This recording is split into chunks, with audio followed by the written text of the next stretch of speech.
First of all, there's a revised mission statement. You'll see this here at the top of the page where it talks about the vision for mission design.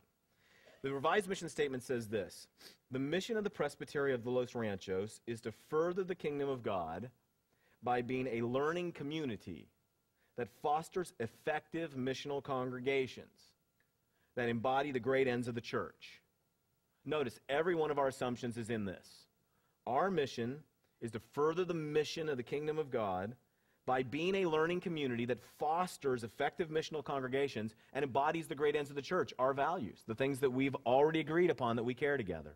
We didn't do any change of values, any change of direction or perspective. This is the things we have said we've been doing all along, and we're saying right up front, this is what we're to do, and we're going to do.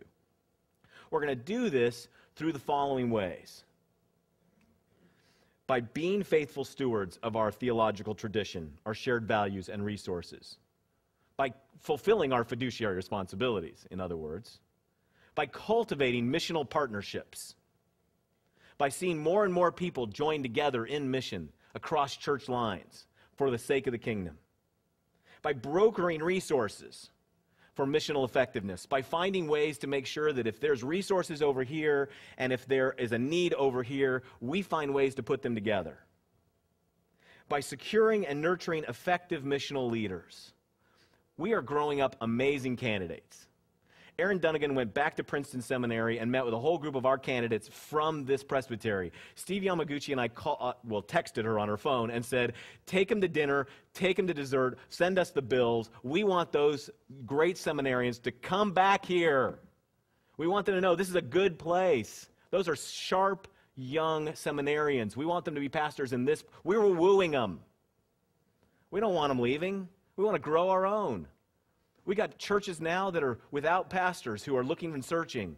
I want the word to get out that the very strongest missionally effective pastors you'll ever find have been grown up by the strongest missional sessions, who have been led by the strongest missional congregations. And I want the very best folk who are committed to working together with the same values that we have to come join us and join our team. To take new territory and to say, we're going to take risks there. We want to be part of that presbytery. I want this to be the kind of place, we want this to be the kind of place where the very finest leaders, lay people, pastors across the board are here, we're securing them, we're nurturing them, and we're helping them be better. And if God calls them across the country, great. We'll feel great about it. But that we're in the process of growing them up. I want us to be known, and our vision is that we would foster creativity and excellence. We would make experiments and try things and keep growing at things and getting better until we do it. And then we're going to continually challenge presbyters and churches to keep learning, to keep growing, to keep experimenting, to keep trying things. FDR, the last time we were in an economic thing like this, FDR stood up in front of the entire nation and said, we have absolutely no idea how to get out of this. So we're going to try something. And if it doesn't work, we're going to try the next thing. And if it doesn't work, we're going to try the next thing. And we're just going to keep going until we're out of it. Did any surprise that group of folks is called the greatest generation?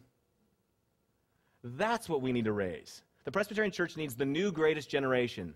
The people who are going to say, we are going to experiment and try and figure out the ways that we can be more and more missionally effective in this changing world.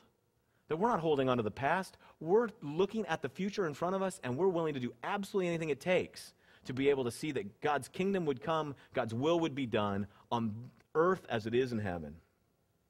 That vision statement drives us to want to shift the entire culture of our presbytery so that we would be a learning community that fosters effective missional congregations.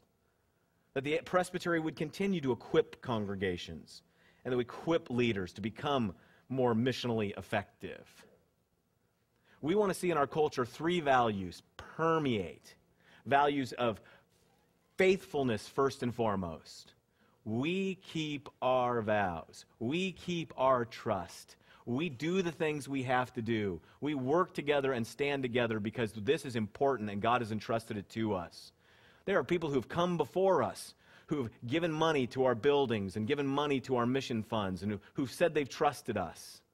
I had the opportunity when I was a 35-year-old senior pastor to stand before my congregation 2 weeks after 9/11 and ask the group of people who had built our campus, would they be willing to tear it down and pay for it so that we could reach the families that were moving into San Clemente? I will never forget sitting there. I wore a tie, which I almost never do. I looked at my wife, who looked at me and with that look on her face that's like, I can't believe they're letting you ask this question. And we took a vote.